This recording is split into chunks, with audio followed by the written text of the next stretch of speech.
क्या आपने कभी शांत मन से यह सोचा है कि बेटी सिर्फ जन्म नहीं लेती बल्कि किसी विशेष घर को चुनती है? क्या यह केवल प्रकृति का नियम है या इसके पीछे कोई सूक्ष्म आध्यात्मिक योजना काम करती है? क्यों कुछ घरों में बेटी के आते ही रुकी हुई खुशियाँ बहने लगती है? क्यों पिता की आंखों में कठोरता की जगह कोमलता आ जाती है? और क्यों कभी कभी वही बेटी परिवार की सोच को बदल देती है? आज हम शास्त्रों के कर्म सिद्धांत के आधार पर समझेंगे बेटी का जन्म केवल घटना नहीं, एक दिव्य प्रक्रिया क्यों है।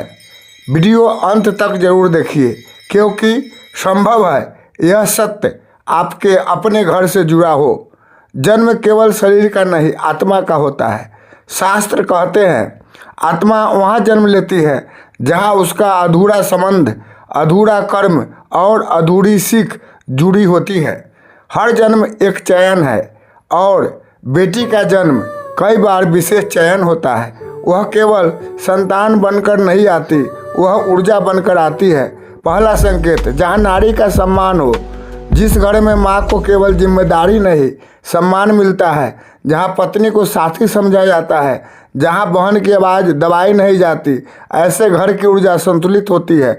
और संतुलित ऊर्जा कोमल लेकिन शक्तिशाली आत्माओं को आकर्षित करती है। बेटी ऐसे ही वातावरण में सहज महसूस करती है। दूसरा संकेत, जहाँ करुणा जीवित हो।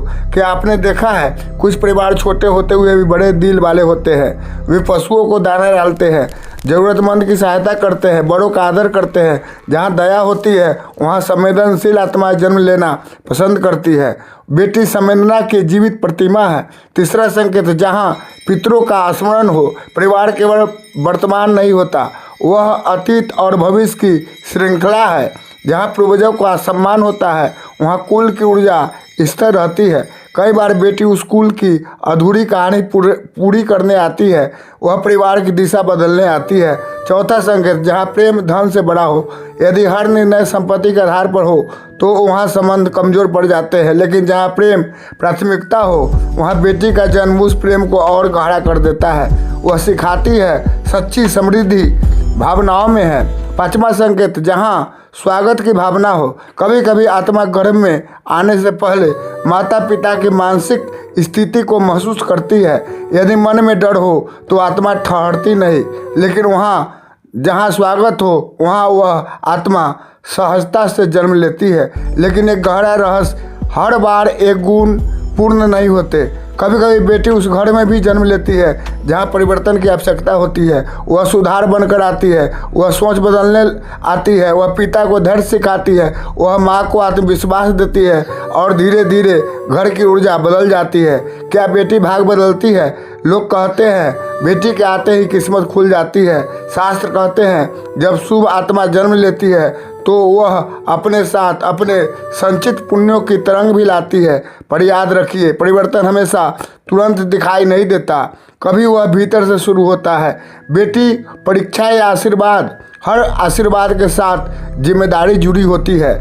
यदि बेटी को समान अवसर मिले, उसके सपनों को पंख दिए जाए तो वह केवल स्वयं नहीं बढ़ती, पूरा परिवार आगे बढ़ता है। लेकिन यदि उसे सीमित कर दिया जाए तो वह अवसर खो जाता है जो ईश्वर ने दिया था। हर बेटी एक संदेश होता है। हर आत्मा 3 चीज़ें लेकर आती है: संस्कार, अधूरे कर्म और उद्देश्य।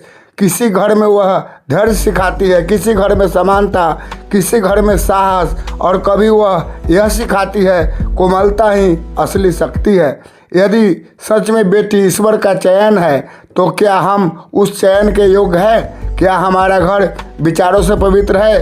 क्या हमारी सोच संतुलित है? क्योंकि बेटी केवल आंगन में जन्म नहीं लेती, वह हृदय में जन्म लेती है। जहाँ हृदय निर्मल हो वहीं ईश्वर अपना सबसे सुंदर उपहार भेजते हैं।